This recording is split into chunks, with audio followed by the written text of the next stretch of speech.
Assalamu alaikum and hi. In today's video, we are going to discuss about direct filling material and dental amalgam, one of the most important chapter in restorative and filling material series. So let's start the video. Direct filling material are used for chair side restoration of a teeth. They differ from indirect restoration such as crown bridges or inlays because no laboratory stage is involved in the provision of the restoration. देखो हमारे पास दो approaches है, एक teeth को fill करने के लिए, restore करने के लिए। एक हमारे पास है डायरेक्ट फिलिंग एंड एक है इनडायरेक्ट फिलिंग। डायरेक्ट फिलिंग में हम ऐसे मटेरियल यूज़ करते हैं जो हम चेयर साइड पर ही क्लिनिक में ही प्रिपेयर करके पेशेंट के माउथ में पुट करते हैं।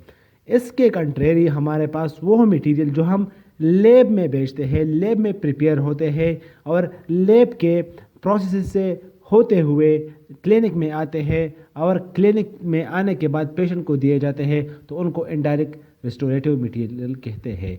डायरेक्ट रिस्टोरेटिव मटेरियल हमारे पास तीन मटेरियल है। एक हमारे पास डेंटल एमलगम है, एक सिलिकेट सीमेंट है एंड एक कोहेसिव गोल्ड है। कोहेसिव गोल्ड मैंने गोल्ड वाले चैप्टर में पढ़ा है, सिलिकेट सीमेंट आगे सीमेंट्स वाले में पढ़ूंगा, और आज जो हमारे पास है वो है एमलगम। तो एमलगम हम आज पढ़ेंगे जो कि एक रिस्टोरेटिव मटेरियल है। अच्छा, उससे पहले हम जस्ट एक बैकग्राउंड नॉलेज दे रहे हैं कि वाई वी रिस्टोर टीथ। हमारे पास अगर डेंटल कैरी हो जाए, ट्रामा हो जाए या वियर हो जाए, तो हम क्या करेंगे, टीथ को रिस्टोर करेंगे। अच्छा, the factor which generally use to assess the success और failure of restoration is durability. देखो हम कैसे डिसाइड करेंगे कि ये एक सक्सेसफुल रिस्टोरेटिव मटेरियल है और ये फ्ला जो है ये अनसक्सेसफुल है, तो हम ड्यूरेबिलिटी को देखेंगे। ड्यूरेबिलिटी इज़ द लॉन्जिविटी और the prolongation of their workability, कि हमारे पास एक मटेरियल कितने देर तक काम करता है, उसकी अब हम कहते हैं गारंटी कितनी है, तो इट इज़ ड्यूरेबिलिटी। ड्यूरेबिलिटी की प्रॉपर्टी मैंने प्रॉपर्टी मटेरियल में डिटेल से डिस्कस किया, तो आप वहाँ पर भी देख सकते हो। Durability depend on the physical and biological properties of the restorative material, very simple. अच्छा, यहाँ पर एक टर्म हम जनरली मिक्स कर देते हैं कि restorative material and filling material में क्या डिफरेंस है, तो हम इंटरचेंजेबली यूज़ करते हैं। इसमें लाइट डिफरेंस है, तो उनको आज हम डिस्कस करने वाले हैं। देखो, restorative materials is a broader term encompassing material used for various dental restoration including filling.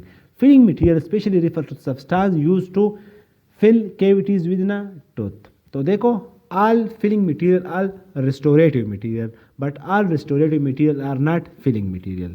Filling material हमारे पास एक रिस्टोरेटिव मटेरियल ही है, लेकिन ये जस्ट फिलिंग के लिए यूज़ होगा। रिस्टोरेटिव मटेरियल हमारे पास रिस्टोरेशन के लिए यूज़ होता है, फिलिंग के अलावा भी। तो आई थिंक सो कि आपको ये समझ आया होगा।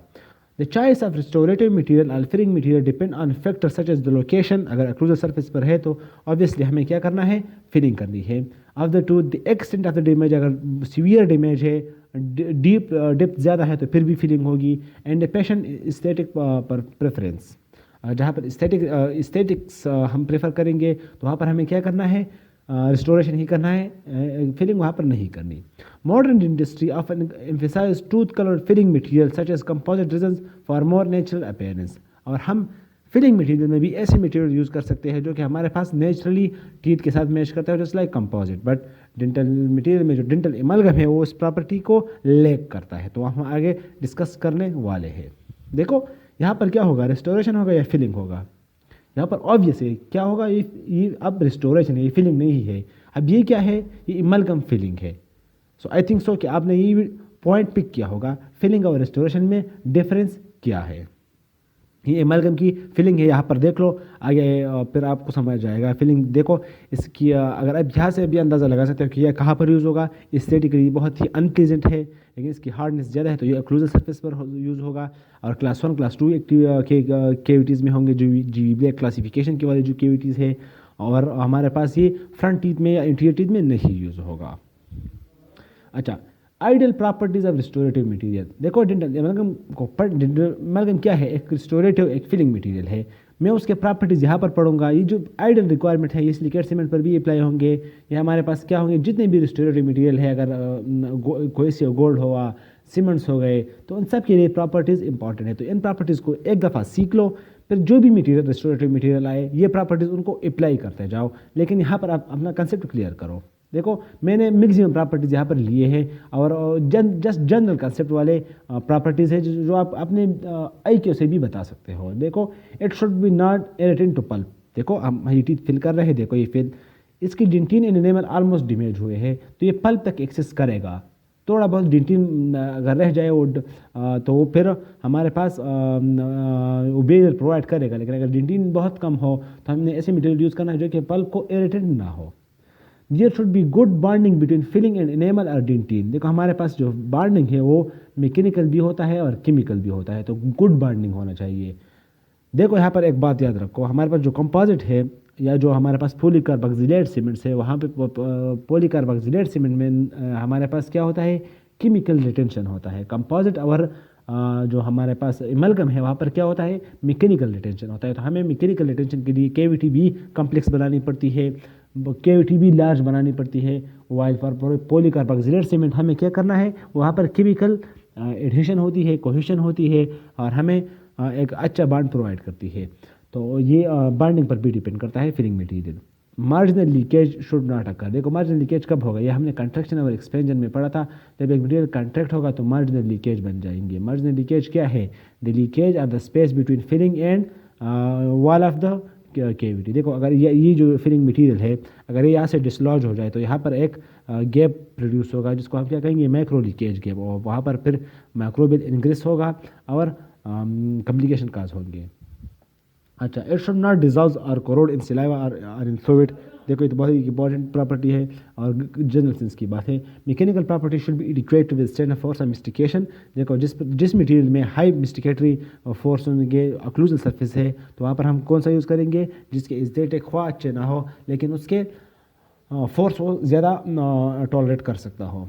It should be similar to the tooth appearance. ये हमें इंटीरियर टीथ में इसका ख्याल रखना है। Should have good abrasion resistance to dentifrices and constituents of food. देखो हमारे माउथ में हम डेंटिफ्राइसिस भी अप्लाई करते हैं और फूड्स भी जाते हैं, तो उनको ये एब्रेजन रेजिस्टेंस होना चाहिए। एब्रेजन रेजिस्टेंस एंड हार्डनेस में मैंने डिफरेंस फिजिकल प्रॉपर्टीज़ में बताया है, आप वीडियो प्लेलिस्ट में वॉच करें।